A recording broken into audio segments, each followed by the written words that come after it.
bawah laut gitu ya. Nah, kemudian berdasarkan level tegangan ada saluran udara tegangan tinggi SUTT gitu ya. Biasanya adalah 70 sampai 245 kV ya, kilovolt gitu ya. Tegangannya sangat tinggi.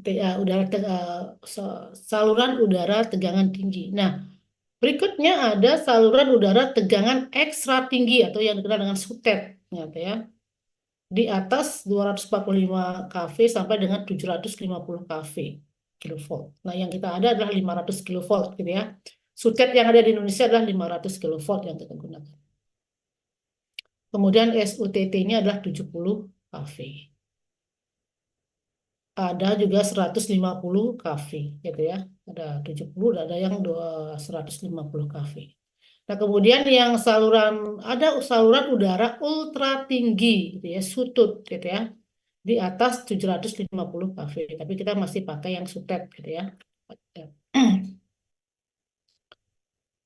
Nah, kalau kita lihat dari saluran udara, gitu ya, jadi dari saluran udara, maka apa yang menjadi karakteristik dari saluran udara? Karena ini tempatnya tinggi, gitu ya, tidak mudah dijangkau, maka konduktor yang digunakan adalah konduktor telanjang. Artinya kalau kalian ini konduktor itu tidak ada isolasinya, gitu ya. Nah, jadi kalian bisa lihat di situ tidak ada isolasinya. Kenapa? Kalau ada isolasinya akan menjadi berat, gitu ya. Jadi nanti kabel dengan isolasinya akan jadi berat. Apa yang terjadi? Nah, ini akan memberatkan. Lanjutannya juga akan tinggi, juga harganya lebih mahal, gitu ya. Nah, diperlukan adalah konduktor telanjang, jadinya tidak tanpa isolasi, yang digantung dengan ketinggian tertentu pada tower dengan menggunakan isolator. Nah, tentunya karena dia tidak berisolasi, nah makanya dia harus digantung dengan menggunakan isolator, gitu ya. Isolatornya yang mana? Nah, ini yang menggantungkan. Ini kita akan lihat itu lah. Nah, kelebihan atau dan kekurangannya apa gitu ya? Kelebihan kalau kita gunakan saluran udara gitu ya, biayanya pembangunannya lebih murah gitu ya. Kenapa? Tadi kan kita tidak pakai kabelnya, tidak gunakan isolasi gitu ya. Pemeliharaan saluran lebih mudah karena kalau kita lihat mudah untuk saluran itu kita tahu dalam kondisi eh, terjadi gangguan atau tidak. Misalnya hubung singkat, kita tahu tuh kabelnya akan terjadi hubung singkat. Atau misalnya kabelnya putus, kita akan lihat. Jadi dalam pemeliharaan akan lebih mudah. Kekurangannya apa dari sini kita akan lihat karena dia ada di luar di udara yang terbuka gitu ya. Tentunya dia akan sangat terpapar oleh cuaca, kena hujan, kena panas gitu ya. Kemudian mungkin banyak apa namanya angin dan lain sebagainya, angin kencang, petir dan sebagainya tadi ya. Nah, itu kekurangan dari kalau kita berbicara tentang saluran udara. Satu lagi adalah terkesan kurang rapi. Nah, kalau kita lihat karena kalau kalian mungkin lihat di kota-kota atau di sekitar kalian ada itu apa namanya kabel listrik yang apa namanya kelihatannya cerut marut. Nah, mungkin kalian lihat di depan kampus kita, kalau kita baru masuk keluar, kita ke kanan atau ke kiri, kita kan lihat di depan itu bagaimana jaringan listrik gitu ya, yang ada saluran udara itu terkesan kurang rapi, malah dan semrawut gitu ya. Nah, itu juga bisa kesannya akan membahayakan seperti itu ya. Nah, kalau kita berbicara tentang transmisi gitu ya, kenapa transmisi yang menggunakan saluran udara ini biasanya digunakan untuk saluran antar kota atau saluran jarak jauh gitu ya. Biasanya kita gimana? Karena kenapa jarak jauh? Karena beban atau pembangkit itu jauh dari beban ya. Kalau kita lihat sekarang pembangkit-pembangkit yang ada, misalnya kalau ada pembangkit apa? PLTU. PLTU itu ada di pesisir pantai gitu misalnya. Karena bebannya ada di kota. Kemudian kalau kita lihat pembangkit-pembangkit yang besar, PLTU Paiton gitu ya. Kalau misalnya untuk yang Jawa Timur gitu ya, ada PLTU Paiton. Itu yang mensuplai juga ke Bali gitu ya, ke wilayah Bali. Nah, itu nanti kalau yang lebih ini detail lagi ada di transmisi dan distribusi ya, yang TTL nanti itu akan dapat lebih detail lagi tentang bagaimana transmisi Jawa Bali, kemudian di Jawa, kemudian di Kalimantan dan lain sebagainya, gitu ya. Jadi kalau yang transmisi udara, saluran udara ini kita gunakan adalah untuk transmisi antar kota yang jarak jauh, gitu ya. Maka itu bagaimana tower-tower itu ada eh, sangat banyak berjejer itu bagaimana tuh dari apa namanya pusat-pusat pembangkit ke transmisi ke mendekati beban seperti itu ya. Nah, bagaimana kemudian ini adalah saluran bawah tanah tadi. Ini katakan saluran bawah tanah artinya kabel-kabel itu kita tanam di bawah tanah. Ya, ini biasanya ada di terowongan gitu ya. Ini ada kabel-kabel yang kita apa namanya tanamnya di bawah tanah atau juga seperti ini. Ya. Nah, jadi konduktor yang dipakai konduktor di sini karena dia adalah di bawah tanah, artinya dekat dengan manusia gitu ya. Makanya itu dibutuhkan adalah konduktor yang berisolasi karena eh, untuk keamanan gitu ya.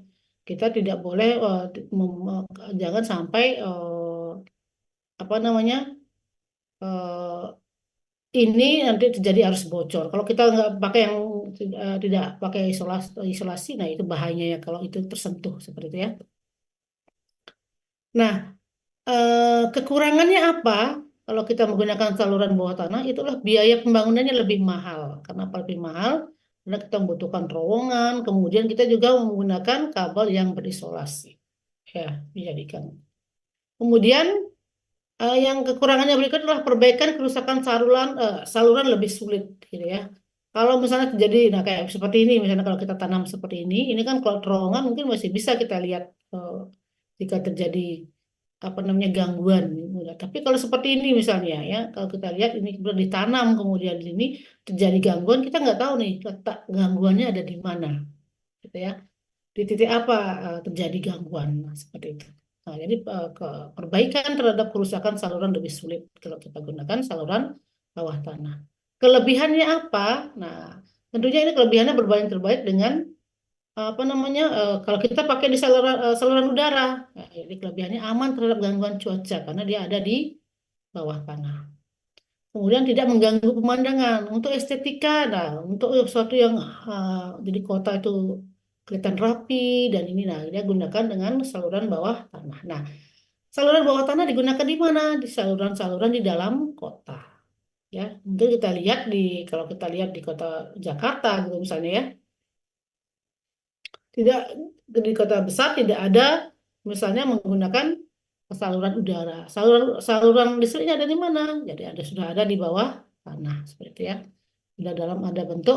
Sudah ada dalam terowongan-terowongan di mana isinya adalah bisa kabel listrik, kemudian kabel telekomunikasi gitu ya, bisa dijadikan di situ. Nah, tentunya ini juga butuh apa? Ya pengamanan terhadap nanti kalau terjadi kalau di terowongan rawannya adalah kalau terjadi apa namanya banjir itu ya. Nah, itu perlu ada pengamanan bagaimana mengamankan mungkin perlu pompa dan lain sebagainya di situ. Ya. Nah, tentunya juga di dalam saat kabel tanah yang digunakan juga sudah ada pelindung untuk kedap airnya atau waterproofnya itu ya. Ya, seperti itu sudah ada di situ. Nah, kemudian kita berbicara tentang saluran bawah laut. Nah, saluran bawah laut itu jadi konduktornya. Nah, ini lagi konduktor berisolasi yang diletakkan di dasar laut. Nah, ini adalah kabel-kabel yang diletakkan di bawah laut ya seperti ini. Nah, salah satunya adalah kabel bawah laut yang ada tadi ya adalah yang menghubungkan pulau saluran transmisi dari Jawa dan Bali ya. Jadi Jawa dan Bali itu digunakan adalah kabel bawah laut. Nah, kalau tidak salah itu ada dua kabel bawah laut gitu ya. Itu sudah pernah itu terjadi kerusakan, pernah diperbaiki sudah. Nah, saat ini, nah karena Bali, kalau kita lihat Bali itu tidak punya pembangkit sendiri, artinya pembangkitnya dulu ya punya pembangkit diesel gitu ya, tenaga diesel. Nah, sekarang diesel dikurangi karena BBM-nya karena apa namanya eh, polusinya tinggi. Nah, ada PLTGU ada. Di Bali sekarang sudah ada, bukan mohon maaf tidak ada pembangkit. Di Bali sudah ada beberapa pembangkit seperti misalnya di PLTGU Pemaron, kemudian PLTGU di Celukan Bawang atau di dekatnya dengan eh, Gilimanuk gitu ya. Nah, itu ada. Tetapi tidak mampu ya, dan ada juga yang ada di kapal eh, tapi pembangkit yang ada di Bali belum mampu menopang seluruh beban yang ada di Bali gitu ya. Sehingga apa? Sehingga perlu pasokan dari Jawa Bali. Artinya jika terjadi salah satu pembangkit itu adalah apa namanya blackout gitu ya, atau putus dari sistem, atau mungkin perlu perawatan, overall gitu ya, dan lain sebagainya, maka kontinuitas akan pembangkit yang atau kontinuitas pelayanan beban di Bali harus tetap menyala. Apalagi kalau kita lihat Bali itu adalah daerah pariwisata, sehingga pelayanan itu harus tidak boleh mengganggu pariwisata, karena kan kita perlu ada apa namanya wisatawan di situ ya, sehingga kita punya harus kontinuitasnya harus tinggi. Nah, itulah perlunya kenapa saluran bawah laut itu tetap harus dipertahankan seperti itu. Kelebihannya apa gitu ya? Memiliki keunggulan yang sangat baik tadi ya. Jadi lebih ya. Cuma kekurangannya akan banyak. Apa kekurangannya? Biayanya pasti pembangunan biayanya mahal ya, dan pemeliharaannya juga mahal. Ini kita akan lihat bagaimana, karena apa? Ini rentan terhadap misalnya ini kan ada sering ada yang berlayar di situ ya. Jadi di selat antar Selat Bali itu banyak kapal yang berlayar dan sering melemparkan jangkar. Nah, itu terkadang itu yang bisa merusak apa namanya kabel laut ini ya. Kemudian sulit mengkonversi data ke cahaya dan sebaliknya ini ya. Ini tentang kalau kita sebenarnya kalau apa namanya eh, konduktor yang digunakan ini adalah untuk biasanya yang digunakan di bawah kapal bawah laut ini adalah kabel data juga dan kabel listrik. Nah, kalau yang punya kita itu adalah kabel listrik. Nah, ini adalah juga yang apa namanya kabel data yang digunakan untuk apa namanya eh, internet gitu ya, atau nah di sini ini digunakan fiber optik. Nah, bagaimana kalau kita gunakan yang kelistrikannya saja tadi ya, pembayarannya biaya modalnya dan pembayarannya yang mahal seperti itu ya. Kemudian harus ada apa namanya kapal yang harus meletakkannya juga harus ini gitu ya, dapat menimbulkan kerusakan ekosistem laut ya, karena kita meletakkan di situ. Nah, ini bisa kita juga ditumbuhi dengan karang dan lain sebagainya. Nah, itu kelemahan dari saluran bawah laut. Berarti itu yang lo terakhir selama ini kan? Mohon izin di mute kalau yang ini ya, biar nggak mengganggu.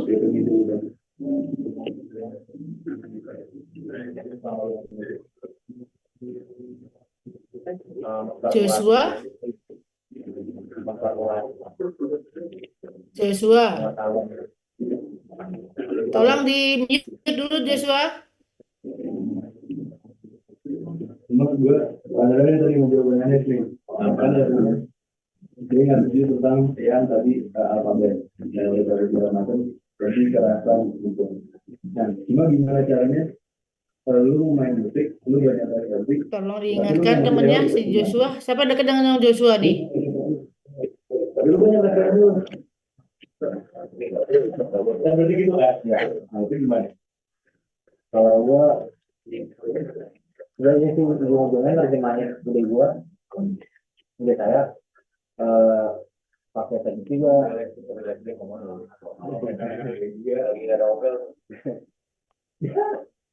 Emang ngebantu nerjemahin, tapi kadang bisa pakai sekedar nyoba-nyoba aja kan, bang, buat kita itu jadi ingat-ingat boleh jadi gitu. Berarti lu tipikal yang main tuh based on feeling dia, mas, yang tapi gue punya kalau Kalau misalkan belum Mohon pernah maaf ya, berdoa kalian lepas ya tadi ya. tapi dengan cara yang tadi Sudah terlihat lagi? saya nggak hafal dan tiba-tiba Ya, Ibu. Maaf ya. Terlihat Ibu. Ya, begitu kerja apa teori tolong dong temennya biar bisa kita ngomong. Lagi Siapa tadi? coba telepon, Bu. fundamental. Ya, tolong ya. Jadi biar fundamental musik 1, 2, 3 itu langsung dari konsolat itu kalau dari konsolat itu oke ini punya pendapat tentang ini saya mau menyanggah tidak ditanya musikalitas sendiri itu dipengaruhi sama beberapa faktor ya pasti itu satu minat dan bakat yang berikutnya emosional dari orang lain lingkungan dan ketajaman pendengar minat dan bakat sebenarnya bakat itu nggak ada ya menurut gue ya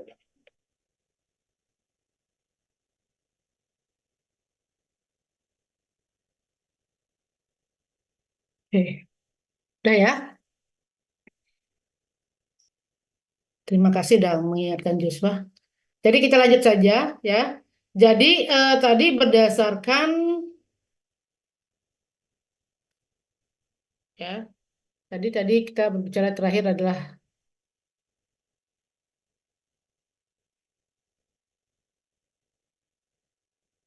ini ya, kabel saluran bawah laut. Kemudian berdasarkan jumlah saluran, gitu ya. Jadi jenis-jenis jaringan transmisi itu bisa ada saluran tunggal, satu jalur, ada saluran tunggal paralel, ada saluran ganda, 2 jalur, ada saluran 4 jalur. Yang mana gitu ya? Misalnya, kalian bisa lihat di tower itu, kalau ada saluran tunggal paralel, artinya kalau kita lihat di sini adalah 2 tower seperti ini terdiri dari satu set saluran 3 fase yaitu R, S, T. Di sini juga R, S, T satu. Jadi cuma isinya satu R, S, T seperti ini. Nah, kemudian ada saluran tunggal 1 jalur gitu ya. Saluran ini yang paralel. Kalau yang 1 jalur artinya di dalam jalur itu hanya ada satu tower seperti ini.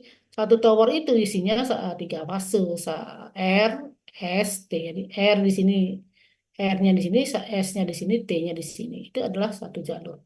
Sama dengan seperti ini, ada R, S, T gitu ya. Nah, kemudian kalau kita, mana yang dikatakan ada jalur ganda, ya 2 jalur seperti itu, kita bisa lihat misalnya seperti ini. Ada saluran ganda 2 jalur. Artinya kita punya di sini adalah 2 set saluran 3 fase, misalnya masing-masing R, S, T-nya ada dan kabel tanah di sini ya. Di sini ada R, S, T gitu ya. Atau di sini juga R, S, T. Di sini di paling atas ini adalah kabel tanah, gitu ya. Nah, kemudian ada saluran 4 jalur, yaitu satu tower terdiri dari 4 set saluran, jadi 4 set gitu ya. 3 fase masing-masing RST. Jadi ini ada 4 set, yaitu ada RST gitu ya. Di sini adalah kabel tanah di atas. Jadi setiap ini punya kabel tanah gitu ya. Nah, ini adalah berdasarkan tadi jumlah saluran. Nah, kemudian kita lihat, nah, ada beberapa jenis tadi ya saluran. Nah, tegangan transmisi. Tegangan transmisi kalau gitu ya yang berlaku di Indonesia tadi adalah 30 kV, 66 kV, 150, 220 kV, 380 dan 500 kV. Kita ada sampai 500 kV. Karena kalau kita lihat dari tadi sutut gitu ya, ultra tingginya ada di 700-an gitu ya. Tapi kita di Indonesia hanya sampai 500 kV, 500 kV yaitu adalah sutet, saluran udara ekstra tinggi gitu ya. Nah, peralatannya berapa? Nah, peralatan tegangan tertingginya adalah sampai 525 kV gitu ya. Itu yang ada di Indonesia yang kita pakai. Tentunya Terkadang sama dengan kita, kalau frekuensi yang kita punya, frekuensi listrik di Indonesia adalah 50 Hz. Tetapi kalau di Amerika bisa memakai 60 Hz gitu ya. Nah, itu tergantung dari kebijakan masing-masing negara. Nah, berbicara tadi tentang saluran udara gitu ya, terutama kalau kita lihat yang lebih apa namanya umum gitu yang kita gunakan adalah saluran udara ya. Nah, komponen apa yang ada di utama saluran transmisi kita akan lihat adalah pertama adalah menara gitu ya. Ada menara, kemudian ada isolatornya, ini yang menggantung ini namanya isolator gitu ya di sini. Kemudian ada kabel pengantarnya, ini pengantarnya ya kawatnya. Kemudian ada kawat tanah. Kawat tanah itu biasanya adalah di paling atas. Kalau kalian lihat tower gitu ya, misalnya kalian lewat di depan kampus kita ya atau depan Gandul itu paling atas sekali itu adalah namanya kabel kawat tanah nanti apa atau ground wires. Fungsinya untuk apa? Itulah fungsi pengamanan. Atau groundingnya ada di situ ya. Grounding itu nyambung ke situ gitu ya. Jika terjadi apa namanya terutama adalah petir gitu ya sambaran petir gitu. Karena ini towernya tinggi gitu ya karena tower itu kan tinggi itu. Paling tinggi biasanya di antara bangunan-bangunan yang ada nah rentan terhadap sambaran petir gitu ya nah di situ bisa bagaimana melindungi apa namanya transmisi listriknya. Nah, jadi itulah kabel atau kawat tanah itulah yang digunakan untuk memancing atau menangkap petirnya gitu ya. Atau sering dikatakan sebagai penangkal petirnya gitu ya. Nah, itu adalah komponennya. Nah, kalau kita lihat menara, nah ini menara tadi. Nah, menara itu kan jenisnya juga berbeda-beda gitu ya. Tadi yang ada yang isinya 4, ada isinya 3 jalur, 4 jalur, 3 jalur, ada yang 2 jalur dan lain sebagainya. Ada yang paralel seperti ini gitu, dan ada yang bentuknya juga hanya satu gitu ya. Jadi menara distrik transmisi adalah suatu bangunan penopang saluran transmisi yang dapat berupa menara baja. Nah, kalau kita lihat ada bisa menara baja dipakai, kemudian bisa tiang baja, tiang beton bertulang atau tiang kayu. Nah, biasanya kalau transmisi sekarang kayu sudah mulai ditinggalkan, tapi kalau yang distribusi mungkin masih bisa ada kayu. Tapi yang biasanya sekarang digunakan adalah tiang-tiang baja, ya, kemudian beton gitu ya. Nah, kayu, nah saya bilang kayu pada umumnya adalah yang sudah tegangan rendah gitu ya, karena tidak bisa tinggi-tinggi sekali yang kalau kita lihat tower-tower itu tidak bisa kita gunakan kayu karena tinggi dan menopang berat yang dari pengantar yang eh, panjang itu. Nah, kemudian untuk saluran transmisi tegangan tinggi yang tinggi digunakan adalah menara baja ini ya, ini menara baja yang digunakan. Kemudian selanjutnya adalah komponen berikutnya adalah isolator. Nah, mana yang isolator? Nah, ini yang kalian lihat. Ini adalah isolator.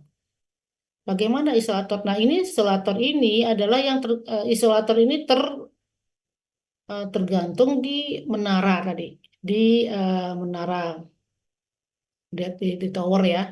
Nah, ini kalau kita lihat, nah ini adalah isolator-isolator gantung, ini adalah isolator-isolator piringan seperti ini. Nah, ini yang akan pengantar itu akan digantungkan di sini.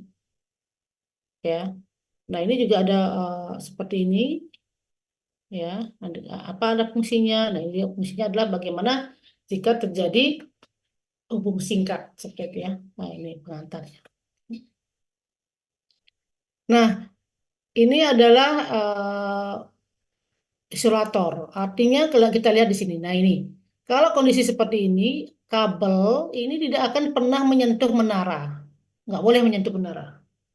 Kalau menyentuh menara, artinya nanti menaranya bertegangan listrik. Nah, itu akan membahayakan orang di luar dan akan terjadi hubung singkat ke tanah.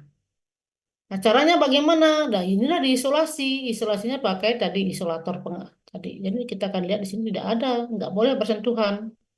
Maka di sini kan kabel ini kan seperti ini ya. Nah, gitu. Itu fungsinya. Jadi yang digunakan pada isolator adalah jenis porselin atau gelas. Jadi ini porselin atau gelas di sini ya.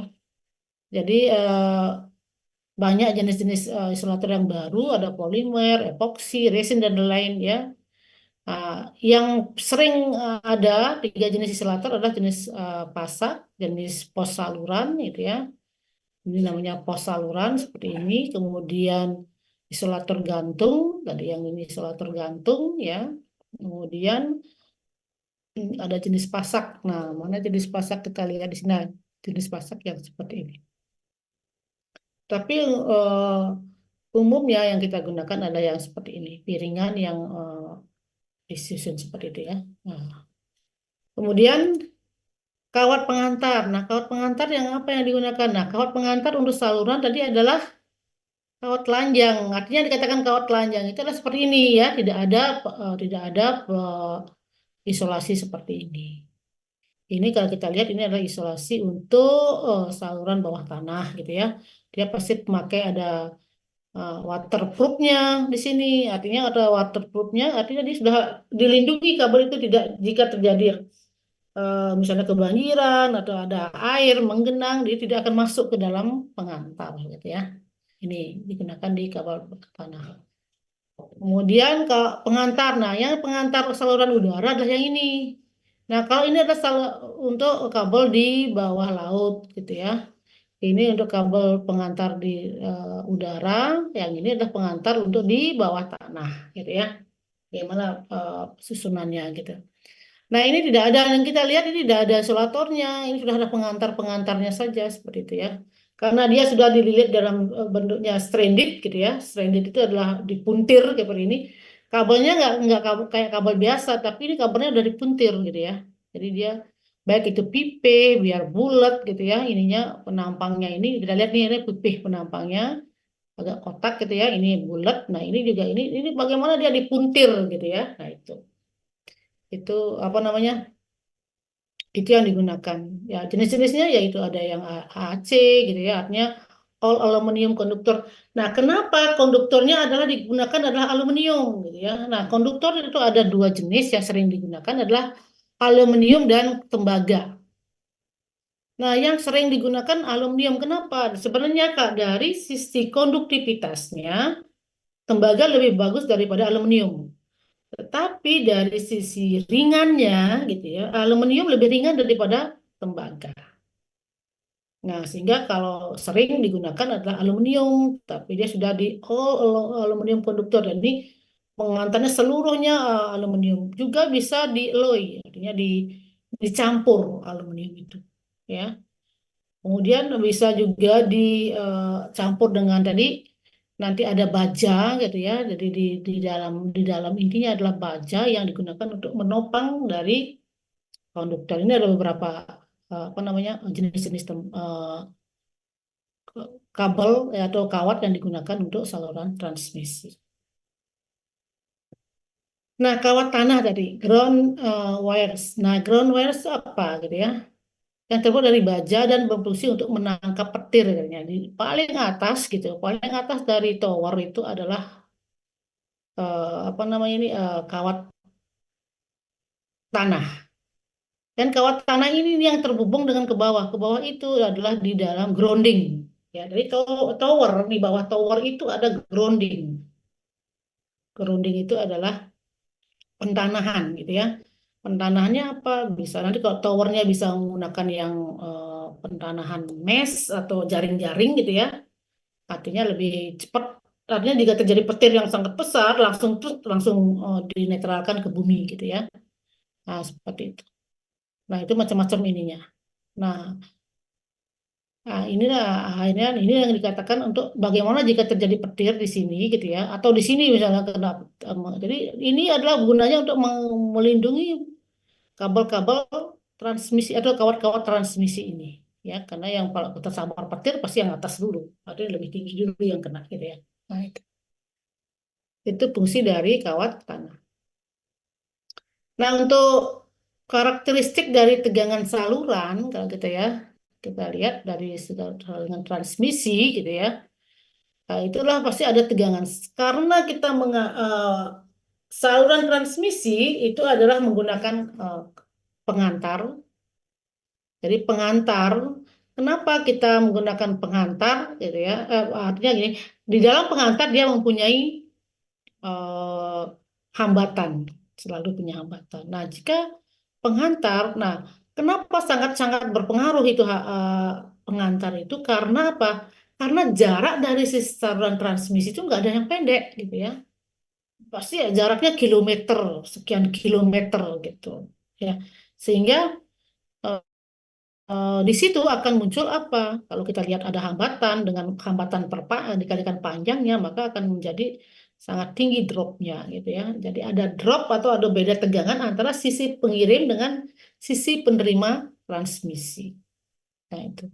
Sehingga di sini disyaratkan bahwa beda tegangan antara sisi kirim dan sisi penerimaan adalah 5 sampai 15% gitu ya. Itu drop tegangan yang diizinkan. Nah, apa yang menjadi faktor turunnya tegangan tadi ya? Ada bisa saluran, ada resistansi, induktansi, kapasitansi saluran. Nah, gitu ya.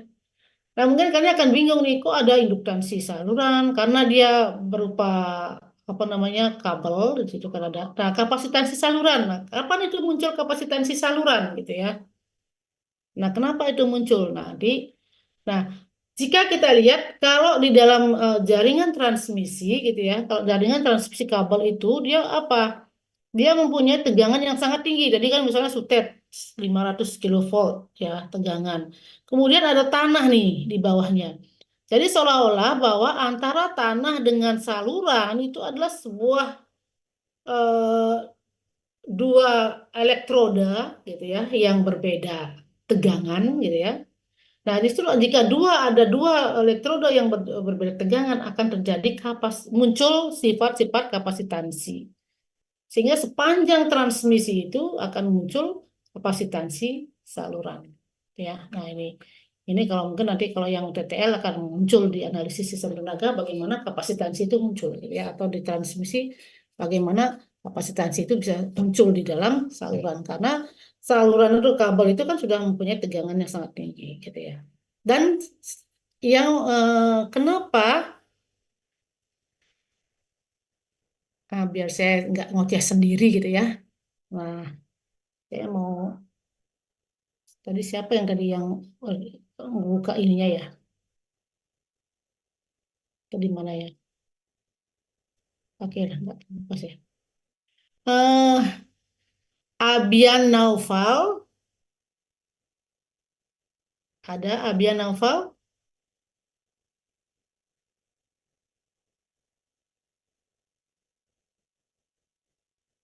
Abian lagi ini ya.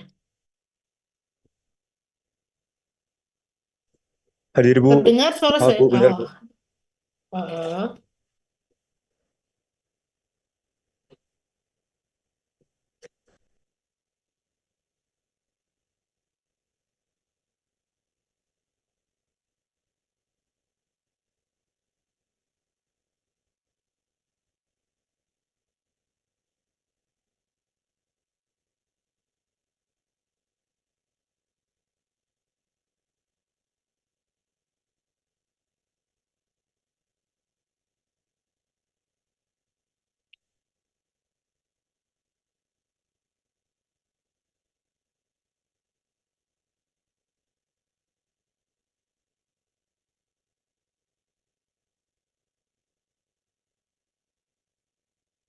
Abian.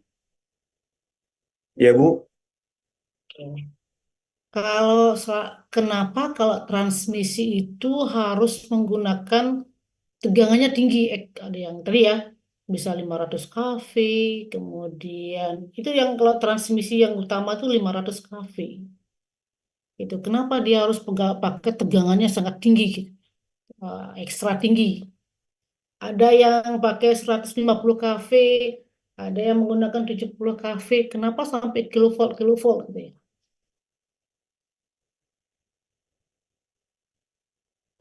mungkin untuk mengurangi kerugian daya Bu, selama perjalanan listrik. Oke, kerugian daya. Eh, Rugi daya itu munculnya karena apa? Maaf Bu, kurang jelas tadi apa? Katanya tadi kan kenapa tinggi? Karena mengurangi kerugian daya. Kerugian daya itu muncul karena apa?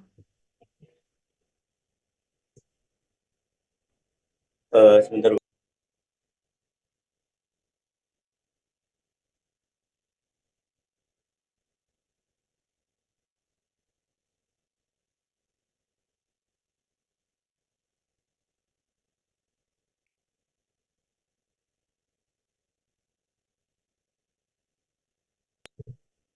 Mungkin karena ini Bu, eh, salurannya sangat panjang dan dapat kehilangan energi di tengah-tengah jalan.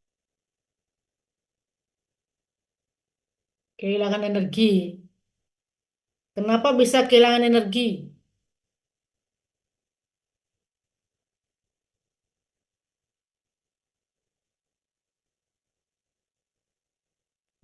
Benar Bu. Atau, oke, saya ganti deh. Muhammad Fajar Sodik. Mu- Muhammad Fajar Sodik. Dengar saya nggak?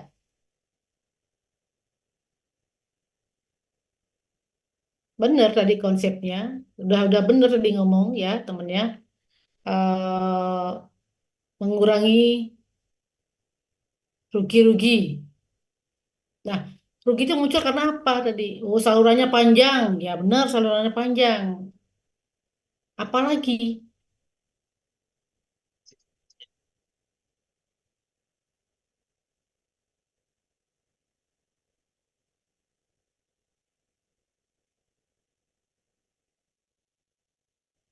Muhammad Fajar Sodik dengar saya?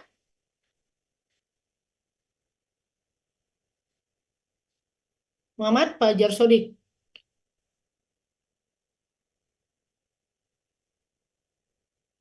Jangan-jangan nanti ininya ditinggal gitu ya. Orangnya pada nggak ada. Siapa ngechat kenapa ini? Oke, mic-nya. eh Nurul Aulia. Nurul Aulia, Ya, Bu. ya. Karena apa? Kenapa selalu kalau kita sutet gitu ya, pakai saluran udara tegangan tinggi gitu. Kenapa mainnya tegangan tinggi? Kalau kita mentransmisi daya, gitu, mentransmisi energi listrik. Gitu. Tadi udah benar temannya. Misalnya Oh, karena ya. itu karena arus listriknya, Bu. Mungkin arus listriknya itu nggak stabil. Jadi eh, jadi pas dari yang awalnya tinggi, jadi dia punya rugi-rugi gitu, Bu. Oke, ya. Jadi kan gini, keinginan kita transmisi adalah mengirimkan daya dari mana tadi pembangkit, ya. Jadi pembangkit setelah membangkitkan energi dan daya listrik, kemudian daya ini tegangannya kan masih rendah, ya. Nah, untuk bisa ditransmisikan, dia gunakan transmisi yang lebih tinggi. Kenapa? Gitu ya. Nah, karena ini tadi benar, kita transmisi adalah panjang sehingga kita tahu apa di situ. Resistansinya besar. Untuk mengurangi rugi-rugi apa? Kalau resistansinya besar, agar rugi-ruginya kecil, apa yang harus diperkecil?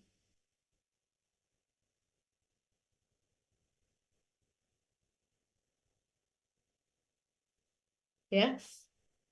Jadi kalau kita ingin mentransfer daya, gitu ya, tapi ingin mengecilkan rugi-rugi. Nah, rugi-ruginya apa tadi? Rugi-rugi itu atau tegangan drop itu apa? Ada arus dan ada impedansi. Impedansi itulah R ya. Nilainya R impedansi artinya bisa set karena kita lihat kalau saluran itu ada tadi karena saluran itu adalah resistansi, ada induksi, ada kapasitansi gitu ya.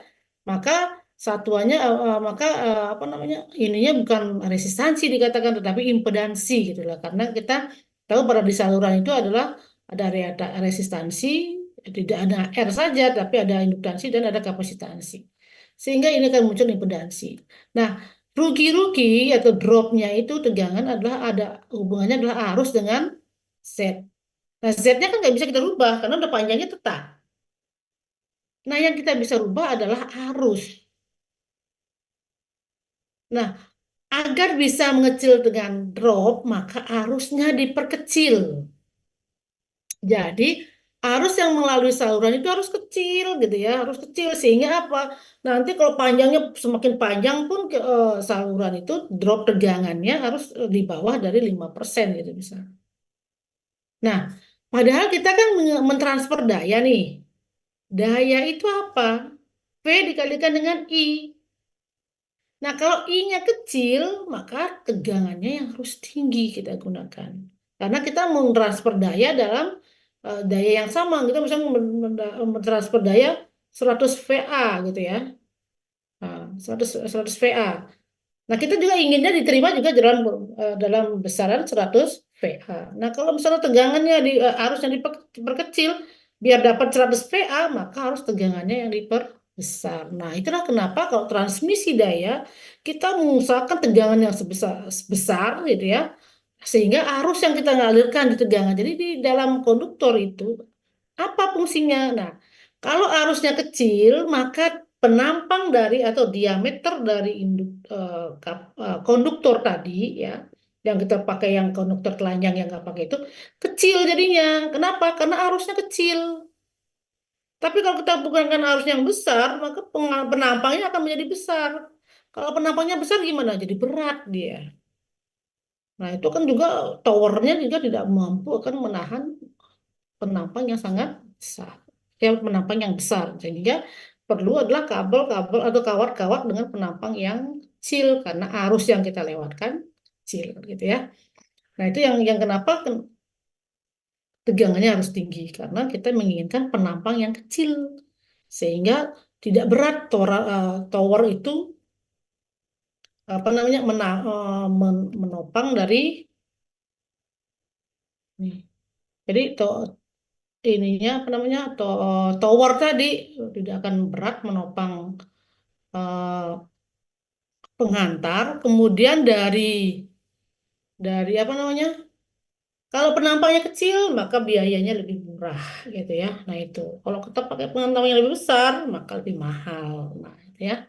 Sehingga itu banyak banyak yang diperhatikan secara ekonomis. Jadi dia lebih murah nanti jatuhnya kalau penampangnya lebih kecil ya. Dan kekuatan dorong juga lebih atau war kan ya. Nah itu ya. Nah, ini kita lihat di sini bagaimana efisiensi saluran transmisi, ya kan daya yang terkirim dengan daya yang apa namanya dari daya yang diterima beban dibagi dengan daya dari sumber dikalikan 100% itu efisiensi dari saluran transmisi. Ya. Kemudian bagaimana kalau kita lihat hilangnya ya. Nah, ini bagaimana dengan rugi-rugi daya yang terjadi? Nah, rumusnya adalah I kuadrat R gitu ya. Hilang dayanya adalah dari I kuadrat. Jadi kemungkinan besar kuadrat arusnya gitu ya. Nah, kalau dayanya dari V dikalikan dengan A gitu ya. V-nya adalah I dikalikan dengan R jadi I kuadrat R. Di sini udah fungsi kuadrat. Kalau I-nya 2, maka 4 kalinya terjadi rugi. Kalau I-nya 3 ampere, maka 9 kalinya. Ya, karena I ya, 3 dipangkatkan 9 kali gitu ya. Nah, itu yang akan menjadi apa namanya? Begitu besarnya arus itu mempengaruhi rugi. Sehingga itu dibutuhkan arusnya kecil. Nah, untuk mengecilkan arus, maka tegangannya yang harus besar. Seperti itu ya. Nah, bagaimana dengan transmisi yang ada di Indonesia, gitu ya? Nah, di Indonesia sistem saluran transmisi dikelola oleh PLN. Kalian kan tahu PLN, PT PLN. Untuk penyaluran transmisi pada sistem interkoneksi Jawa Bali, jadi unit induk PLN menandangi terbagi 3 unit induk penyaluran dan 1 unit induk untuk pengaturan beban. Jadi gitu, ya. Jadi penyaluran dari unit induk penyalurannya itu ada PLN Transmisi Jawa Bagian Barat, PJBB yaitu ya. Itu akan penyalurannya Banten, Jakarta, bertempat di Cawang. Itu ada penempatan dari PLN Transmisi Jawa bagian Barat. Kemudian PLN Transmisi Jawa bagian Tengah gitu ya. Jadi yang menjaga Jawa Barat, Jawa Tengah, Jogja, dan ini di Bandung. Kemudian ada transmisi bagian Timur dan Bali, gitu ya, menangani penyaluran di Jawa Timur dan Bali. Nah, tempatnya di Sidoarjo. Ini adalah kalau kita lihat dari penyaluran interkoneksi Jawa Bali, belum lagi yang Sumatera dan lain sebagainya ya, ada adik. Kemudian untuk induk unit pengaturan beban oleh PLN ya, ada P2B, JB, gitu ya, yang berfungsi untuk mengatur beban Jawa Bali berpusat di Gandul. Nah, Gandul itu dekat tempat kita ya. Ya, Jakarta yang bersih dengan Jawa Bali Control Center JCC yang di bawah terbagi atas 5 regional ya. Area pengaturan bebannya itu ada PLN Beban Jakarta Banten di Cawang, kemudian area Jawa Barat di Bandung, ada RCC-nya namanya Cigelereng, Cigereleng gitu ya. Kemudian area pengaturan beban Jawa Tengah dan DKI Yogya berkedudukan di Semarang. Kemudian pengaturan beban Jawa Timur berkedudukan di Sidoarjo. Pengaturan area pengaturan beban Bali berkedudukan di Denpasar. Nah, ini ada 5 area untuk pengaturan bebannya ya. Jadi ini, kenapa ada pengaturan beban? Kenapa ada area-area tadi ya? Karena ini interkoneksi antara Jawa dengan Bali. Nah, pada kondisi nanti harus, kenapa beban ini? Nanti beban ini diatur oleh kapan beban itu dipasok oleh pembangkit A, pembangkit B, dan pembangkit C. Atau kapan beban ini diatur sistem interkoneksi itu kapan akan masuk ke beban Bali gitu ya. Kalau beban Balinya misalnya tadi gini.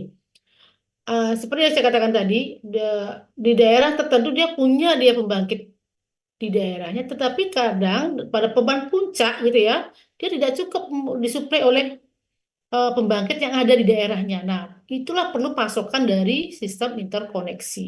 Nah, itu yang akan masuk di dalam area seperti ini.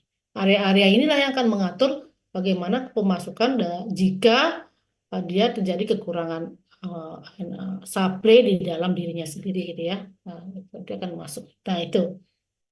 Nah, itu ya fungsinya adalah sistem saluran di Indonesia sekarang adalah sistem interkoneksi gitu ya. Terutama yang Jawa Bali terhubung interkoneksi seperti itu. Nah, itu adalah jaringan transmisi. Nah, selanjutnya bagaimana tadi bisa masuk? Nah, tadi kan ini. Jadi ini adalah power station generatornya tadi, generationnya. Nah, kemudian apa? Akan ada dari pembangkitan sebelum dia ditransmisikan maka harus ada power transmit apa namanya transformator tenaga di mana tentu kalau kita lihat adalah tegangan yang dihasilkan oleh pembangkit tidak begitu besar. Nah, untuk menjadi 500 kV gitu maka perlu ada penaik tegangan gitu ya. Penaik tegangannya adalah berupa transformator daya. Kenapa? Tidak, bukan transformator biasa karena naiknya itu sudah sangat tinggi gitu ya, sampai 50 kV gitu ya. Nah, tegangan inilah kalau sudah sampai 500 kV sampai misalnya 150 kV gitu ya. Nah, ini yang kemudian ditransmisikan oleh saluran transmisi tadi. Nah, setelah ditransmisikan, nah kalau jika ingin ke beban, dia tidak bisa langsung ke beban apa? Karena tegangannya masih sangat tinggi. Nah, perlu adanya eh, jaringan transmisi atau saluran transmisi. Ya. Nah, untuk bisa masuk ke saluran transmisi, di mana di situ nanti akan ada gardu induk transmisi, bagaimana masuk ke saluran distribusi gitu ya. Di situ akan ada gardu induk distribusi, maka di situ tegangan tadi yang ekstra tinggi atau yang tegangan tinggi itu diturunkan menjadi tegangan menengah. Biasanya menengah itu bisa digunakan untuk sudah didistribusikan gitu ya. Nah, menengahnya berapa? Bisa 20 kV gitu ya. Bisa nanti mainnya di 20 kV gitu ya. Nah, Eh, untuk menurunkan apa? Nah, butuh transformator penurun tegangan yang dari 50 dari 500 kV atau dari 150 kV ke 70 kV gitu misalnya ya, yang digunakan untuk saluran distribusi.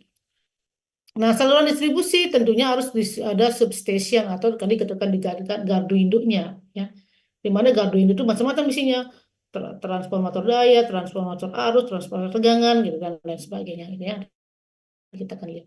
Nah, itulah ya. Selanjutnya tadi setelah dari transmisi kita masuk ke distribusi sekarang. Nah, jaringan distribusi atau saluran distribusi gitu ya itu juga terbagi seperti dengan sama dengan yang tadi dari transmisi ada jenisnya ada berdasarkan dari tegangannya dan lain sebagainya. Nah kalau di saluran distribusi jadi menurut tegangannya ada saluran distribusi primer itu adalah eh, terletak pada sisi primer trafo distribusi antara titik sekunder trafo substation atau gardu induk dengan titik primer trafo distribusi itu namanya saluran distribusi primer. Nah, biasanya tegangannya berapa? Tegangannya adalah misalnya kalau tegangan menengah ada 20 kV, kalau ada juga 70 kV dan 150 kV, jika langsung melayani pelanggan, nah ini disebut dengan jaringan distribusi. Ya. Ada pelanggan yang 70 kV ada misalnya ya. Karena kita punya misalnya pelanggan-pelanggan listriknya itu apa? Misalnya pabrik baja gitu ya. Kemudian pabrik-pabrik yang menggunakan tegangan tinggi ya gitu ya. Itu eh, dia langsung memasok tegangan 70 kV. Nah, dia sendiri nanti di dalam pabriknya mempunyai gardu induk untuk menurunkan untuk apa gitu ya, ada di situ. Nah, kemudian ada saluran distribusi sekunder itu terletak dari sisi sekunder trafo distribusi antara titik sekunder dengan titik cabang menuju beban. Itu namanya sekunder ya. Kita akan lihat. Kemudian menurut tegangannya tadi ya sudah. Kemudian berarti double ya ini ya. Ah, ya ini sebenarnya primer dan sekunder sudah ya ini nyambung lagi. Nah ini harusnya nah ini. Kemudian menurut bentuk tegangannya, jadi ada saluran distribusi DC juga saluran distribusi AC. Ya. Kemudian menurut tipe atau tipe konduktornya ada tadi juga ada distribusi saluran distribusi udara, kemudian saluran distribusi bawah tanah, saluran juga distribusi bawah laut, tetapi ini biasanya eh, apa namanya eh, tak sama dengan tadi yang transmisi. Nah, untuk tipe konduktor ya, untuk tipe distribusi bisa juga saluran udara, juga saluran bawah tanah.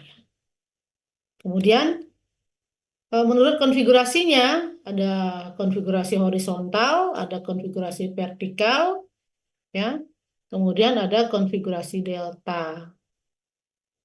Eh, Apa itu konfigurasi horizontal? Bila saluran fase terhadap fase yang lain, terhadap netral atau terhadap positif, membentuk garis horizontal. Nah, kalau garis horizontal seperti ini ya, satu garis, berarti ada RST dan apa namanya netralnya di situ, ya. Kemudian ada vertikal, berarti dia bentuknya adalah vertikal. Jadi RST, no, nah, netralnya ada satu garis ke bawah gitu ya. Nah, kemudian ada konfigurasi delta tadi. Jadi membentuk segitiga. Jadi RST gitu ya. Jadi RST gitu bentuknya. Kemudian seperti ini nanti jadi di sini ada RST itu bentuknya segitiga ya. Kemudian menurut susunan rangkaiannya, kalau kita lihat susunan rangkaian itu terdapat bermacam-macam bentuk rangkaian jaringan distribusi primer. Nah, tadi kan kita ngomongin primer, distribusi primer ada di sebelah mana nih, gitu ya. Nah,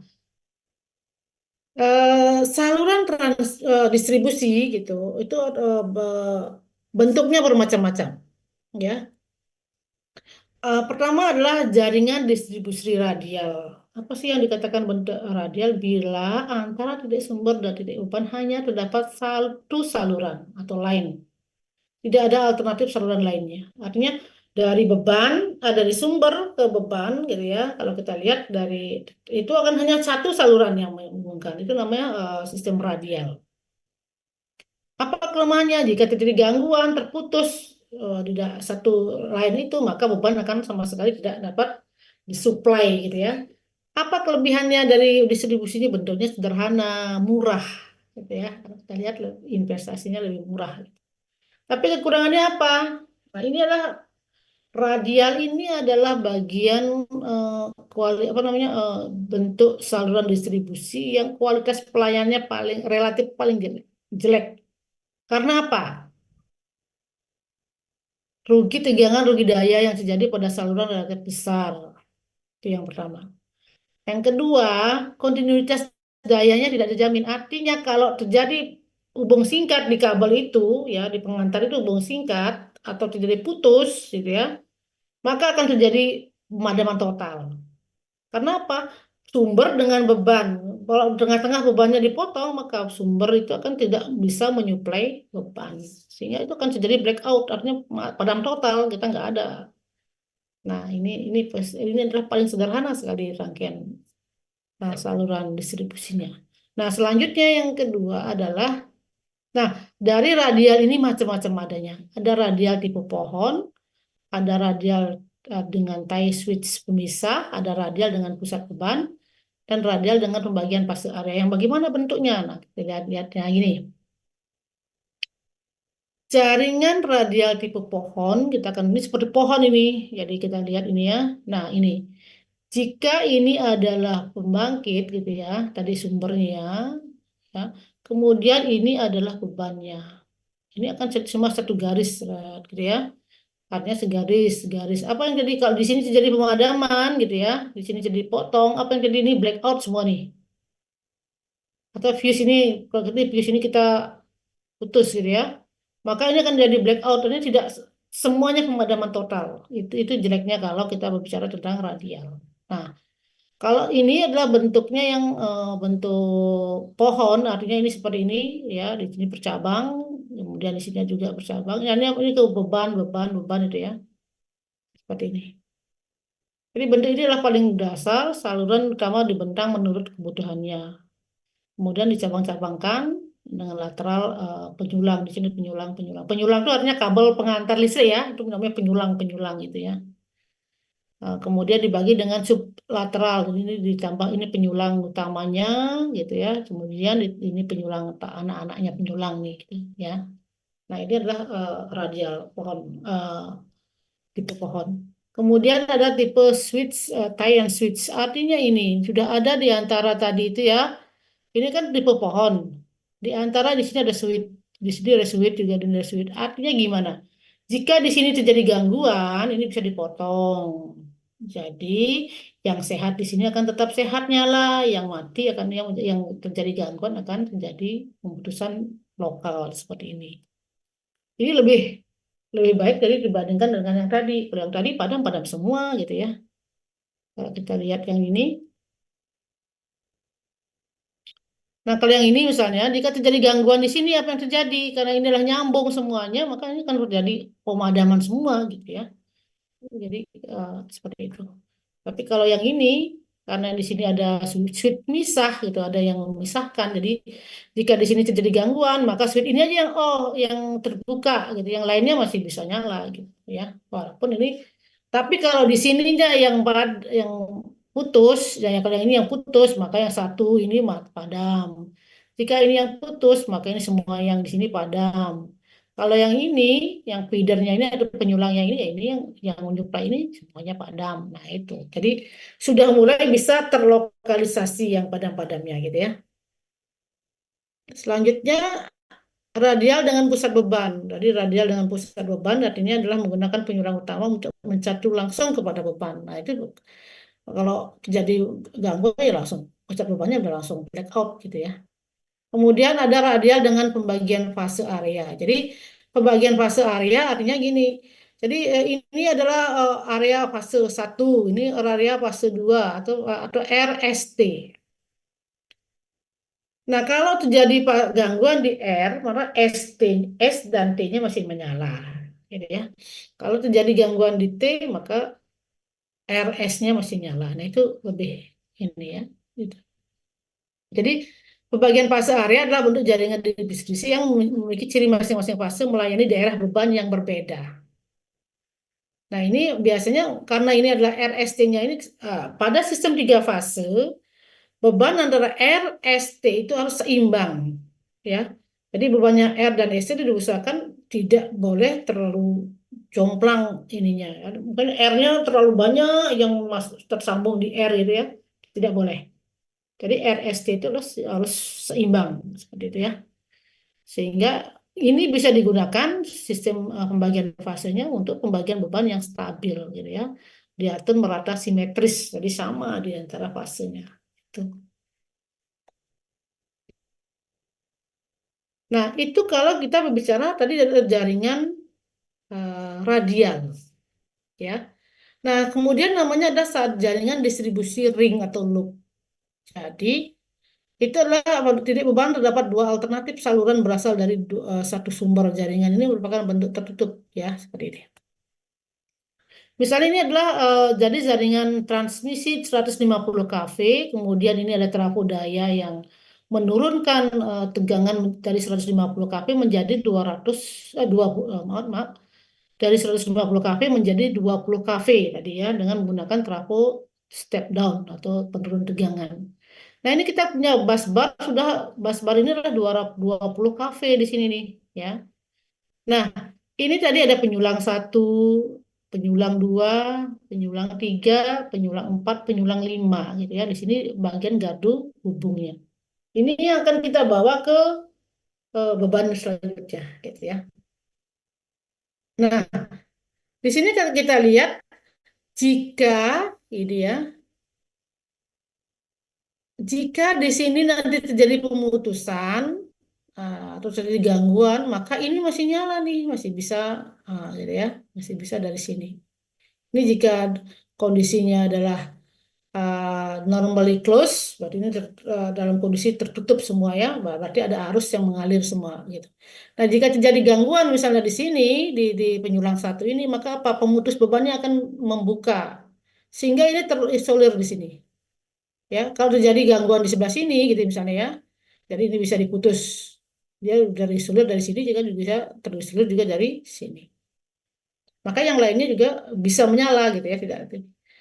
Artinya apa? Di sini jika terjadi gangguan tapi masih ada feeder penyulang langsung. Artinya ini tidak terjadi gangguan. Jadi kalau tidak terjadi di sini ada terjadi gangguan, ini penyulang langsungnya masih bisa menyambung di sini ya.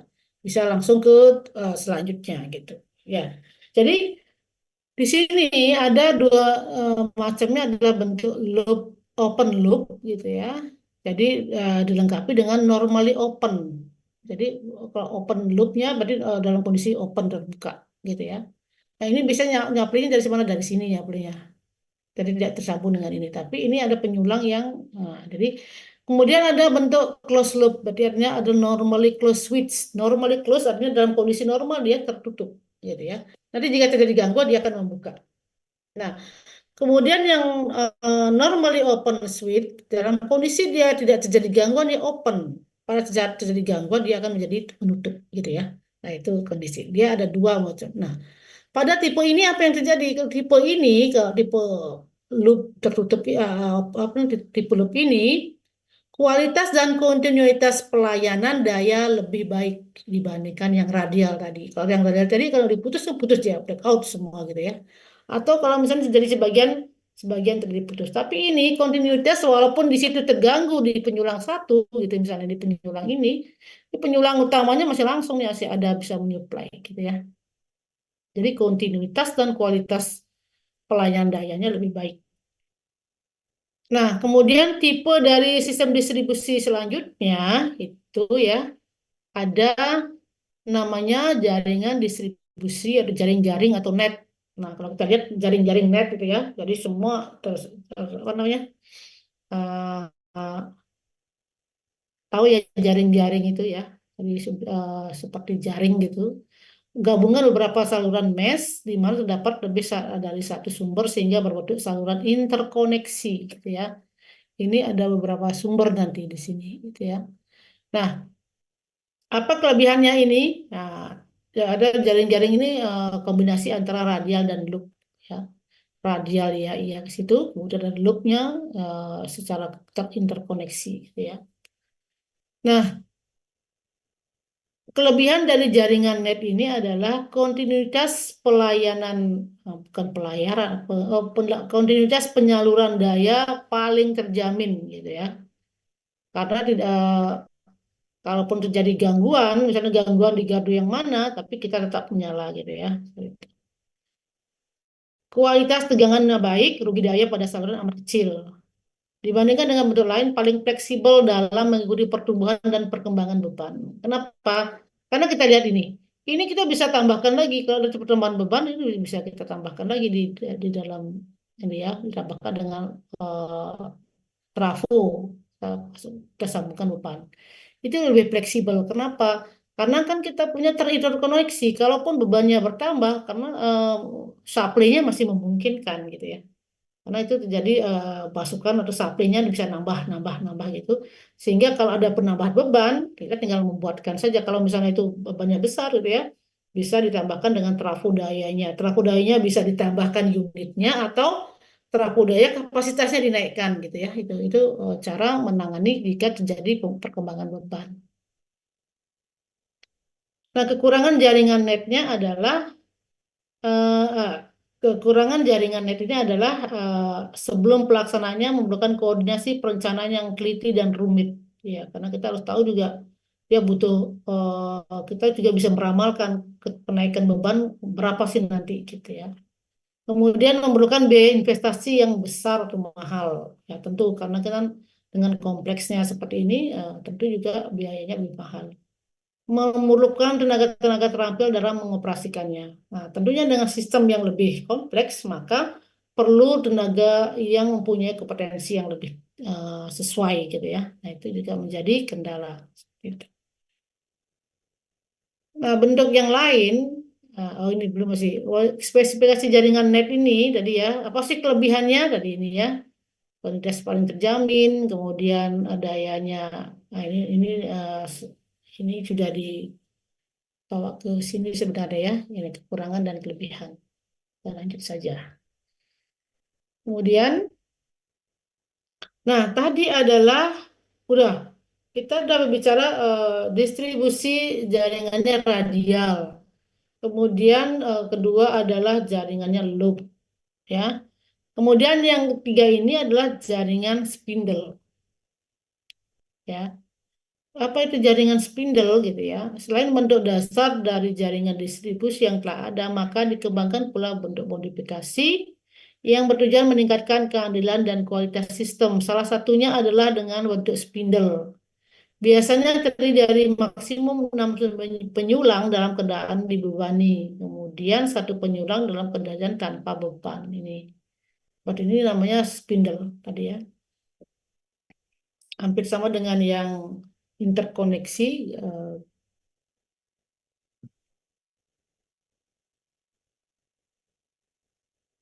Ini mesh lebih ini ya. Tadi ada mesh lebih lebih fleksibel sekali terhadap pertumbuhan beban. Nah, ini adalah spindle seperti ini. Jadi tanpa beban. Artinya jika terjadi gangguan, nah ini bisa kalau di close gitu ya, ini kan akan bisa menyalurkan tenaga listrik. Nah, kemudian yang adalah saluran radial interkoneksi. Saluran radial interkoneksi adalah terdiri dari lebih dari satu saluran radial tunggal yang dilengkapi dengan saklar interkoneksi, gitu ya. Nah ini, di mana digunakan saluran radial interkoneksi itu adalah untuk daerah yang punya kebenaran beban yang tinggi. Jadi tempat-tempat yang uh, ramai, gitu ya. Jadi padat dengan beban. Jadi bisa uh, kemudian tidak menuntut keandalan yang terlalu tinggi. Itu kita bisa gunakan sistem saluran radial interkoneksi. Gitu.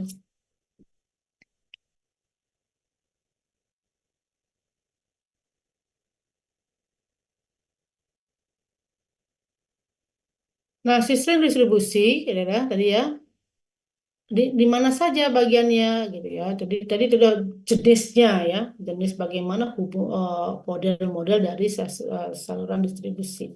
Nah, saluran distribusi sendiri yang dikatakan distribusi itu adalah terdiri dari komponen ada sistem subtransmisi, kemudian ada gardu induk distribusi, kemudian ada penyulang distribusi tadi yang primer, ada transformator distribusi, ada untai sekunder, ada pelayanan pelanggan atau service drop gitu ya. Eh, Mana saja itu gitu ya. Jadi rangkaian transmisi ya, energi mengirimkan energi dari BPS ke gardu induk distribusi. Jadi ini adalah BPS itu adalah tadi ya saluran transmisi ke gardu induk distribusi. Tegangan subtransmisi berkisar antara 12,47 kV dan 245 kV itu kisaran dari subtransmisi. Nah, komponen berikutnya adalah gardu induk distribusi, di mana terdapat menjadikan transformator daya bersama dengan peralatan ada pengaturan tegangan, bus-bus, dan peralatan hubung atau switchgear gitu ya, menurunkan tegangan subtransmisi ke tegangan sistem primer yang lebih rendah untuk distribusi lokal. Kemudian penyulang primer 3 fase beroperasi pada rentang tegangan 4,16 kV hingga 34,5 kV gitu ya. Mendistribusikan energi listrik dari bus tegangan rendah pada gardu induk ke pusat-pusat beban. Kalau dia langsung dilakukan ke pusat beban. Nah, biasanya kalau trafo distribusi mempunyai rating adalah 10 kVA hingga 500 kVA. Kita punya ratingnya adalah rating dayanya ya. Kilovolt ampere sampai jadi 10 kilovolt ampere sampai 500 kilovolt ampere gitu ya. Nah, ini yang terhubung pada penyulang utama. Penyulang utama itu saluran listrik itu ya, kabel yang utamanya. Bisa juga sub penyulang dan cabang atau lateral. Nah, tadi kalau kita pohon tadi yang eh, apa namanya pengantar utamanya, kemudian yang menjadi subnya itu ya yang mau ke pohon-pohonnya, jadi yang mau yang ke salurannya kecil-kecil itu ya, yang itu adalah cabangnya atau lateralnya ya. Jadi ini transformator distribusi menurunkan tegangan distribusi ke tegangan pelayanan, ya. Nah, yang dikatakan subtransmisi, apa subtransmisi ya? Sistem subtransmisi adalah bagian dari sistem perlengkapan elektrik yang mengirimkan daya dari bulk power sources ke sebagaimana halnya gardu induk transmisi yang besar gitu ya. Jadi untai dari subtransmisi konstruksi dapat berupa saluran udara terbuka, ya, atau kabel bawah tanah. Tegangannya bervariasi dari 12,47 kV hingga 245 kV. Ya, sebagian besar subtransmisi menggunakan tingkat tegangan 69 kV, 115 kV, dan 138 kV. Tegangannya ya, untuk subtransmisi. Nah, terus tadi komponen berikutnya adalah gardu induk distribusi. Nah, kadang-kadang dikatakan gardu induk, di mana ada gardu induk? Nah, gitu ya. Di mana kita ada gardu induk? Ada dekat kita ada di Gandul gitu ya. Dekat Gandul itu lagi daerah Ci apa namanya? Cirende. Juga ada gardu GIS, gardu induk sekunder. Ya, saya kalau kita kebetulan kalau saya pulang saya lalu lewat dengan gardu induk GIS itu ya, gardu induk sekunder. Nah, gardu induk distribusi ya, apa namanya? Ini akan menyesuaikan dengan keadaan apa saja yang ada di gardu induk itu. Nah, itu ya. Apa saja yang ada di gardu induk itu adalah ada transformator tenaga, kemudian ada pemutus sirkuit, sirkuit breakernya, ada saklar pemisah atau disconnecting switch-nya, bus bar station dan isolator bus itu adalah apa namanya tadi dia pengantar besar itu ya. Nah, jadi yang konektor. Ada reaktor pembatas arus atau current limiting reactor, reaktor SUN, transformator arus atau transformator tegangan, transformator tegangan kapasitor. Nah, transformator arus ini biasanya digunakan untuk mengukur apa namanya? Digunakan untuk alat ukur gitu ya, mengukur atau mengukur apa yang mau kita ukur di situ, bisa tegangannya atau arusnya di situ ya. Kita gunakan transformator arus gitu ya. Kemudian ada kapasitor kopling, kapasitor seri, kapasitor shunt, sistem pembumian, ada grounding system. Nah, di gardu induk biasanya pentanahannya apa? Dia menggunakan misalnya yang tadi mesh itu ya. Jadi ada pendanahan dengan menggunakan mesh. Jadi seperti jaring-jaring yang ditanahkan. Jadi dia elektroda yang ditanahkan di jaring-jaring dan itu. Ada juga nanti rod elektroda atau elektroda batang dia gunakan itu ya. Nah, ini nanti kalau yang TTL ini akan mendapatkan sistem pentanahan, akan dapat di mata kuliahnya sistem pentanahan gitu ya. Kita sudah membahas tentang bagaimana grounding dari sistem, misalnya pentanahan di bangunan bagaimana gitu ya. Tentunya apa namanya? Pentanahan ini adalah untuk mengurangi efek dari eh, hubung singkat ke tanah gitu ya. Nah, itu biasanya digunakan melindungi kita juga di dalam jadi pak sambaran petir dan lain sebagainya. Ada lightning arrestor gitu ya. Ini lightning arrestor ini adalah memotong jika terjadi sambaran petir gitu ya, dia akan memotong puncaknya sehingga masih aman. Jadi melindungi peralatan-peralatan yang ada di gardu induk terhadap sambaran petir. Ada line traps, ada relay proteksi, ada baterai, ada peralatan pendukung lainnya. Itu yang terdapat di gardu induk distribusi. Kalau kalian misalnya lihat lewat itu ada gardu induk banyak sekali itu peralatan yang ada. Ada di situ ada transformator, di sini semua ada di situ. Ada arrestor dan lain sebagainya. Nah, tidak akan saya gambarkan satu-satu ya. Sekedar diketahui, inilah yang ada di situ di gardu induk itu. Nah, ini transformator tegangan bentuknya akan seperti ini gitu ya. Eh, transformator tenaga gitu ya atau transformator daya gitu ya merupakan peralatan utama dalam gardu induk. Inilah kadang kapasitas gardu induk apa berdasarkan kapasitas dari trafonya gitu ya. Misalnya ini dia distribusi 500 kVA, artinya distribusi ke kapasitas dari transformatornya adalah 500 kVA gitu ya. Nah, ini trafo jadi adalah tadi peralatan yang tadi lah ada trafo arus, tegangan, pemutus CD, saklar dan lain sebagainya ya. Nah, itu yang sudah ke distribusi. Nah, ujung dari penyaluran daya itu adalah beban ya. Jadi kita sudah ada di penghujungnya. Tadi kita sudah ngomongin tentang transmisinya, bentuk-bentuknya bagaimana, kemudian kita ngomongin distribusinya, bentuk-bentuk distribusinya bagaimana, ya. Nah, kemudian sampailah kita ke beban. Beban kalau kita lihat beban itu ada berapa sebenarnya ada berapa jenisnya ya kalau kita kelompokkan ada banyak ya. Ada rumah tangga, kemudian ada pabrik, ada mungkin ada apa namanya residen dan lain sebagainya ya. Nah itu. Apa sih sebenarnya beban kalau kita lihat adalah beban pada sistem tenaga listrik jumlah permintaan energi yang harus dipenuhi dalam jangka waktu tertentu. Jadi beban listrik dapat dibagi beberapa jenis di antara adalah pertama, ada yang namanya beban dasar, yaitu jumlah permintaan minimum yang harus dipenuhi dalam jangka waktu tertentu. Kemudian namanya ada beban puncak, yaitu beban tertinggi yang harus dipenuhi dalam periode tertentu.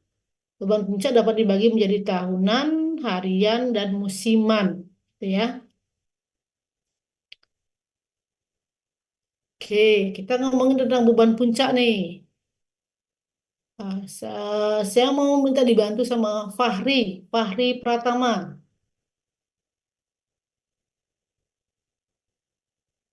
Fahri, dengar saya?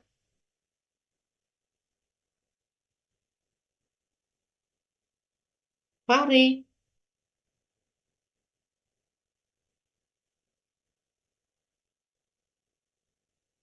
terdengar suara saya? Yang lain? Terdengar, Ibu. Ya, Fahri ada nggak? Ya, Bu, iya, Bu. Maaf, Bu. Ya, kalau Fahri, ini kan tadi ngomongin beban nih, ada beban dasar, ada beban puncak gitu ya. Tadi beban dasar adalah jumlah permintaan minimum dalam jangka waktu tertentu. Kemudian ada beban puncak, eh, beban tertinggi gitu ya. Nah, kemarin kita sudah ngomongin tentang pembangkit. Iya, Bu. Pembangkit dari jenis pembangkit itu yang biasanya digunakan untuk memenuhi beban dasar. Pembangkit apa ya? Bangkit yang itu apa?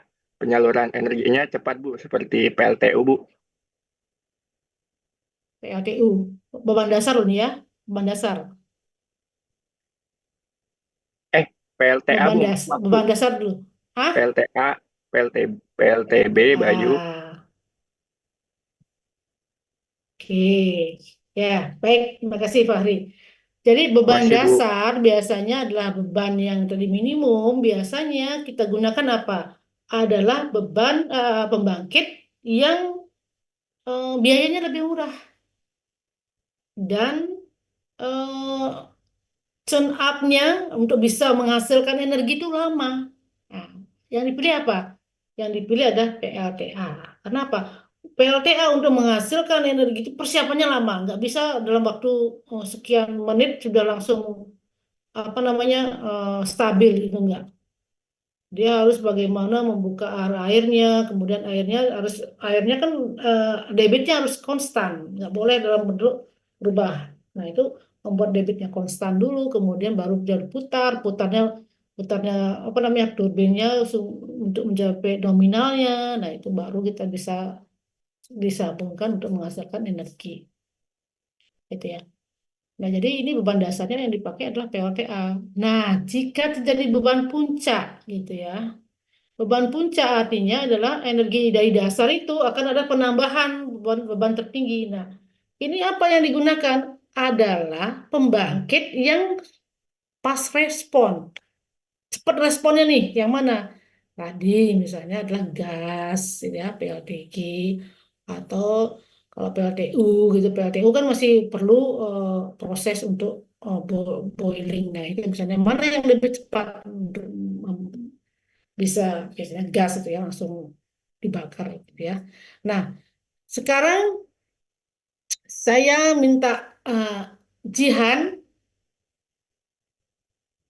Jihan Elaida ada?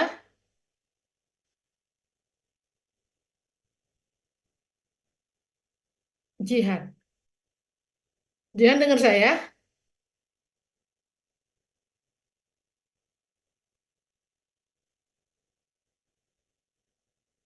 Jihan,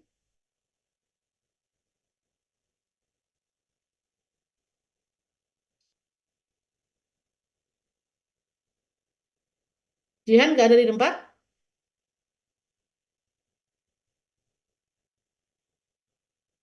Maaf Bu, untuk Jihan Alaida Nindita dia lagi di jalan dan lagi kendala jaringan Bu. Oke. Ini siapa yang ngomong nih? Siapa? Nama saya Alicia Khadijah RH Bu dengan NIM Ah, 24. Alisa. Nah, Mumpung Alisa yang nyautin saya, beban puncak. Kapan itu terjadi beban puncak? Izin menjawab Bu, maaf kalau salah. Ya, Beban nggak puncak paham. ini adalah beban beban pada daya yang ketika permintaan akan energi listrik sedang memuncak Bu. Ya, biasanya kapan itu terjadi? Nah, misalnya Biasanya sih harian nih. Nah, ini kan tadi kan ada musiman, ada harian, ada kalau sehari-hari nih, beban puncak kapan terjadi? mungkin ketika persediaan energinya kurang dari permintaannya. Eh, iya, Wah, kalau persediaannya kurang dari permintaannya, padam dong, bukan Bu pemadaman dong. maksudnya. Ya, Maaf Bu. nggak apa-apa, ayo, nggak apa-apa ngomong aja. Kita kan belum Eh, diskusi. apa ya namanya? Surplus eh, defisit. Pokoknya tuh ketika eh, persediaan persediaan kurang dari permintaan Bu. Pokoknya lagi butuh banget deh gitu. Bu. Yang namanya beban puncak itu adalah beban tertinggi. Misalnya kalau harian, pada satu hari itu, di jam-jam berapa itu permintaannya tinggi sekali gitu loh. Tapi namanya beban puncak masih bisa ditanggulangi harusnya, ya. Kalau misalnya nggak ditanggulangi, berarti ada pemadaman sebagian dong. Tadi yang dikatakan defisit, gitu ya. Kalau kita defisit, berarti kalau defisit berarti kita kurang. Harus ada yang dipadamkan, harus ada yang di-outkan dari sistem.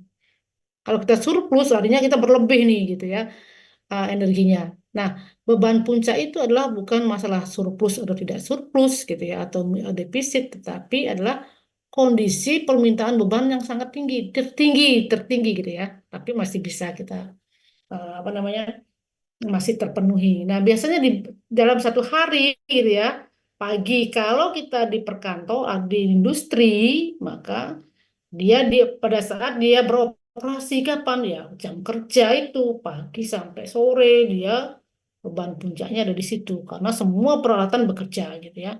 Tetapi kalau bebannya adalah rumah tangga, gitu ya. Nah, tadi kan ada jenis beban, ada tiga tadi. Ada rumah tangga, ada industri, ada apa lagi, residen, gitu ya. Artinya seperti perumahan, apa namanya, hotel dan lain sebagainya itu ya.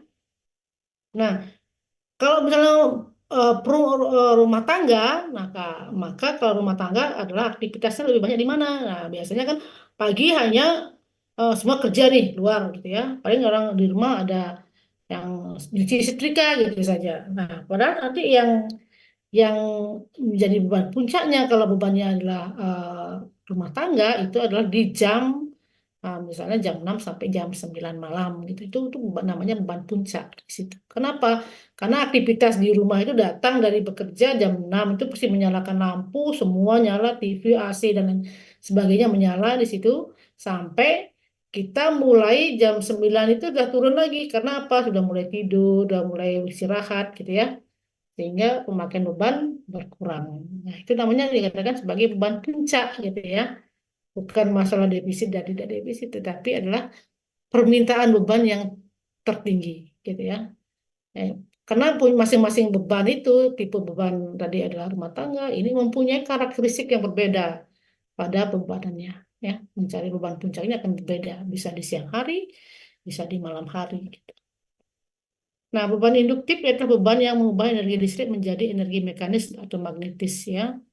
Ini misalnya apa? Misalnya adalah kompor listrik, kipas angin, kompresor yang menggunakan induktif, gitu ya, koil atau belitan, gitu ya. Itu yang dikatakan beban induktif. Nah, tadi kan ada berdasarkan klasifikasi penggunaannya, ada beban rumah tangga, lampu, kipas, dan lain sebagainya. Berdasarkan beban komersil, ya, ada reklame dan lain sebagainya, ada beban industri, ya, skala besar ataupun skala kecil, gitu ya, industrinya. Nah, itu adalah jenis-jenis beban. Seperti itu. Nah, berdasarkan beban listrik, ada beban listriknya tadi adalah beban kapasitif, resistif, induktif, kapasitif, gitu ya. Nah, kemudian ada beban kombinasi. Ini mungkin sudah asing lagi kalian didapatkan di fisika, gitu ya, atau ini beban-beban itu adalah beban resistif. Apa beban resistif? Misalnya lampu, ya, kemudian setrika dan lain sebagainya, itu beban resistif. Kemudian beban induktif adalah misalnya tadi motor listrik, kipas, kompresor. Kemudian kalau kapasitif, yaitu karena kita ngomongin kapasitif adalah misalnya kondensator, gitu ya. Eh, Dia memberikan efek faktor daya yang tertinggal, mendahului. Kita sudah bicara kayaknya kemarin dia, yang faktor leading, lagging, gitu ya. Kemudian beban kombinasi. Beban kombinasi adalah gabungan dari beban resistif, induktif, dan kapasitif, gitu ya. Itu jenis-jenis beban listrik. Nah, mungkin itu yang bisa saya sampaikan pada materi pada malam hari ini. Silakan kalau ada yang bertanya.